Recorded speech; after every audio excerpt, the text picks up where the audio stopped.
Welcome to the Fast Track Guide for Skill 23. S23 requires you to extend your knowledge via research and lead improvements. The goal is to stay current. You must use both professional sources like Microsoft and academic sources like journals.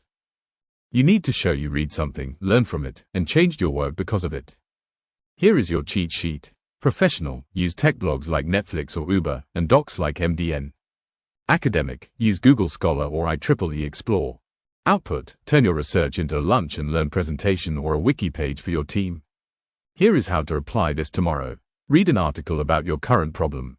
Share it in Slack. This explains why we have this issue. Cite it in your code. Add a comment, logic adapted from this paper. Screenshots of this are excellent evidence. Use this STAR structure. Situation, we needed to improve API performance. Task, I researched best practices. Action, I read the GraphQL whitepaper and GitHub's engineering blog. Based on this, I proposed switching to GraphQL. Result, proposal accepted, data transfer reduced by 60%. Reflection, I learned that research prevents us from reinventing the wheel. For your major project, focus on your literature review and bibliography. List at least 5 professional and 5 academic sources. Connect them to your work. Smith suggests X, which is why I chose Y. This proves your project is grounded in established theory. Thank you so much for joining me today. I hope you now feel more confident in mastering this topic. If you found value in this session, I have a small favor to ask.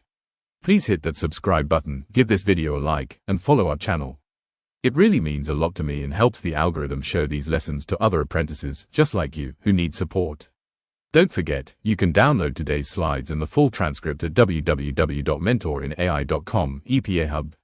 While you are there, check out our mock interview and portfolio review services to make sure you are fully ready for your EPA. See you in the next video. Keep learning.